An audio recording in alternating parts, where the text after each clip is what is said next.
হাদিসের সুন্নতে অনুসরণ রাসূল সাল্লাল্লাহু আলাইহি ওয়াসাল্লাম মাথা ঢেকে রাখতেন, তাই এটি তার একটি প্রিয় অভ্যাস। টয়লেটে ঢেকে রাখা প্রাকৃতিক প্রয়োজন, সর্বসময় মাথা ঢেকে রাখা উত্তম বা মুস্তাহাব, যা রাসূল সাল্লাল্লাহু আলাইহি ওয়াসাল্লাম করতেন বলে বর্ণিত আছে। নাম্বার 2, জুতা স্যান্ডেল পরে যাওয়া। ইসলামিক দৃষ্টিকোণ থেকে জুতা স্যান্ডেল পরা বা খুলে রাখা একটি সুন্নত আমল, যার ফজিলত মূলত আরাম ও নিরাপত্তা এবং বাবুল কই এবং এটি বাহুতে চেপে রাখার মতো আরাম দেয়, যা দিন ও দুনিয়ার কাজে শক্তি যোগায়। আর বিশেষ প্রয়োজনে জুতা পরে নামাজ পড়া বা কবরে যাওয়া বৈধ, যদি তা পরিষ্কার ও পাক পবিত্র থাকে, যেমন ময়লা বা পাথর থেকে বাঁচাবে। জুতা স্যান্ডেল পরা ও ব্যবহারের ফজিলত আরাম ও নিরাপত্তা। জুতা পরে থাকলে হাঁটার কষ্ট কম হয় এবং পা সুরক্ষিত থাকে, যা বাহনে চেপে থাকা সমতল আরাম দেয় বলে হাদিসে উল্লেখ আছে। দিন ও দুনিয়ার কাজে শক্তি যোগায়। জুতা পরা অবস্থায় থাকলে দিন ও দুনিয়ার কাজে উদ্যমী থাকা যায়। জুতা স্যান্ডেল খোলা ও পরা সংক্রান্ত বিধান। জুতো পরার সময় ডান পা আগে এবং খোলার সময় বাম পা আগে খোলা সুন্নত। অন্যের জুতো ব্যবহার করা উচিত নয়, এতে আর্থিক ক্ষতি বা নেতিবাচক ক্ষতি আসতে পারে লোক বিশ্বাস অনুযায়ী। নাম্বার 3, দোয়া পরে ভিতরে যাওয়া। বাথরুমে বা বাইতুল খালা প্রবেশের সুন্নত দোয়া হলো বিসমিল্লাহি আল্লাহুম্মা ইন্নী আউযু বিকা মিনাল খুবুসি ওয়াল খাবাইস।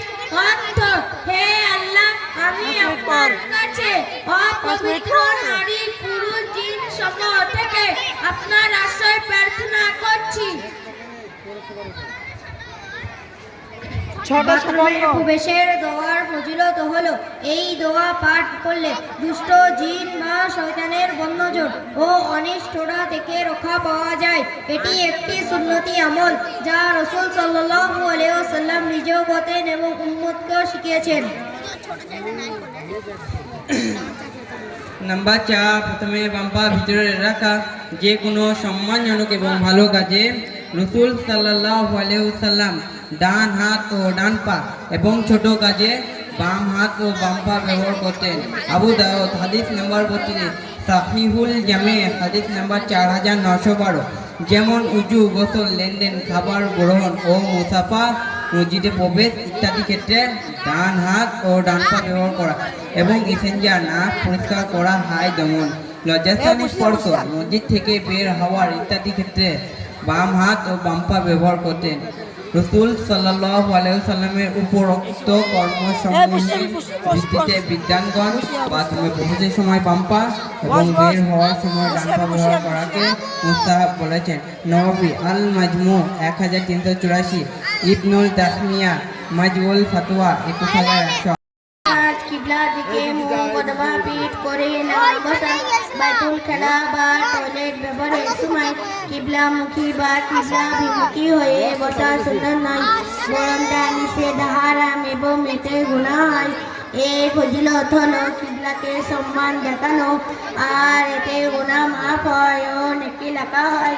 তাই কিবলার দিক থেকে মুখ ও পিঠ ফিরে উত্তর বা দক্ষিণ দিকে মুখ করে বসা সুন্নত। হাদিস অনুযায়ী টয়লেট, প্রস্রাব, পায়খানা করার সময় কিবলামুখী বা কিবলার দিকে পিঠ করে বসার নিষেধ। কিবলার সম্মান রক্ষা এই বিধানের মূল কারণ হলো আল্লাহ কিবলার প্রতি সময় আবদ্ধ বজায় রাখে। খোলা জায়গা ও বাথরুমে খোলা জায়গায় যেমন মরুভূমি, এটি কঠোরভাবে নিষেধ। তবে বিল্ডিং বা টয়লেট যদি কিবলা থেকে আড়াল থাকে তাহলে তা ব্যবহার করা যেতে পারে, তবে সম্ভব হলে কিবলা দিক থেকে সম্পূর্ণ অন্যদিকে ফেরা উত্তম। গুনাহ মাফ ও নেকি লাভ।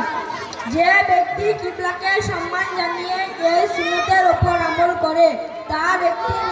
রাখা হয় এবং একটি গোনা মোচন করে দেওয়া হয়। এটি আল্লাহর নির্দেশ মানার মাধ্যমে তার সন্তুষ্টি ও নৈকট্য অর্জনের একটি মাধ্যম। কিবলার প্রতি শ্রদ্ধা সালাতের প্রধান দিক কিবলাকে সর্বোচ্চ সম্মান প্রদর্শন করা একজন মুমিনের দায়িত্ব, যা এই আদবের মাধ্যমে প্রকাশ পায়। বাস্তব প্রয়োগ বাথরুম তৈরি করার সময় কিবলার দিকে খেয়াল রাখা। যদি বাথরুম কিবলামুখী হয় তাহলে এমনভাবে বসতে হবে যেন মুখ বা পিঠ কিবলার দিকে না থাকে, যেমন পাশে বা আড়াআড়ি ভাবে বসা। বাচ্চাদেরকেও এই শিক্ষা দেওয়া উচিত। নাম্বার 6, একেবারে কথা না বলা। বাইতুল খালা বা টয়লেট ব্যবহারের সুন্নত হলো সেখানে প্রবেশ ও বের হওয়ার সময় নির্দিষ্ট দোয়া পড়া, বাম পা আগে রাখা এবং কথা না বলা বা নীরবতা পালন করা, কারণ এটি পবিত্র স্থান এবং অপ্রয়োজনীয় কথা বলা অনুচিত। এটি মূলত ইস্তেনজা বা শৌচকর্মের আদব, যা রাসূল সাল্লাল্লাহু আলাইহি ওয়াসাল্লাম শিক্ষা দিয়েছেন, এবং অপ্রয়োজনীয় কথা বলা থেকে বিরত থাকা একটি গুরুত্বপূর্ণ সুন্নত আদব। দাঁড়িয়ে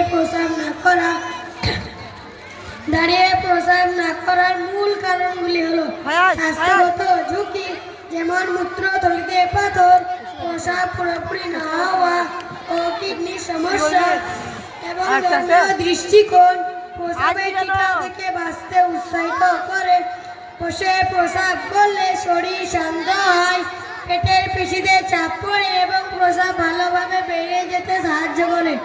স্বাস্থ্যকর দাঁড়িয়ে প্রসাব করলে প্রসাবের কিছু অংশ মূত্রথলিতে জমে থাকে এবং দূষিত পদার্থ পুরোপুরি বের হয় না, যা দীর্ঘমেয়াদে বিভিন্ন রোগের কারণ হতে পারে। স্বাস্থ্যগত কারণ: সম্পূর্ণ প্রসাব না হওয়া। দাঁড়িয়ে প্রসাব করলে মূত্রথলিতে চাপ কম পড়ে এবং প্রসাবের কিছু অংশ মূত্রথলিতে জমে থাকে, যা পুরোপুরি বের হয় না।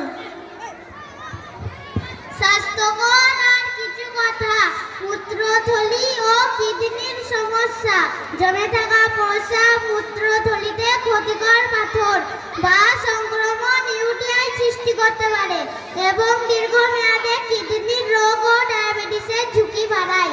পেটের পেশি ও হজমের সমস্যা: দাঁড়িয়ে প্রসাব করলে পেটের পেশি ঠিকমতো কাজ করে না, যা হজমের সমস্যা ও কোষ্ঠকাঠিন্য বাড়াতে পারে।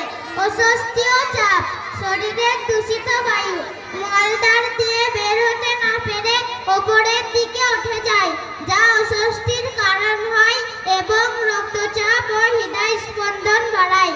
ধর্মীয় ও সামাজিক কারণ হলো নবীজির সুন্নত, ইসলামের নির্দেশনা অনুযায়ী বসে প্রসাব করা উত্তম এবং দাঁড়িয়ে প্রসাব করা অনুচিত বা মাকরুহ। প্রসাবের ছিটা: দাঁড়িয়ে প্রসাব করলে প্রসাবের ছিটা শরীরে বা কাপড়ে লাগতে পারে, যা থেকে নবী সাল্লাল্লাহু আলাইহি ওয়াসাল্লাম বেঁচে থাকতে তাগিদ দিয়েছিলেন। ব্যতিক্রম: অসুস্থতা বা বসার মতো ভালো জায়গা না থাকে তবে একান্ত প্রয়োজনে দাঁড়িয়ে প্রসাব করাও যেতে পারে, তবে সেক্ষেত্রে প্রসাবের ছিটা যেন শরীরে না লাগে সেদিকে খেয়াল রাখতে হবে। নাম্বার 8, বাম হাত দ্বারা ইস্তেঞ্জা করা। নাম্বার 9, ইস্তেঞ্জা করার পর মাটি কিংবা সাবান দিয়ে ভালোভাবে হাত ধুত করা। ইসলামী নির্দেশনা অনুযায়ী ইস্তেঞ্জা, প্রস্রাব বা পায়খানার পর পরিষ্কার করার জন্য বাম হাত ব্যবহার করা সুন্নাত এবং এটি একটি পবিত্র ও রুচিসম্মত কাজ, যেখানে ডান হাত দ্বারা খাওয়া দাওয়া ও অন্যান্য সম্মানজনক কাজের জন্য সংরক্ষিত।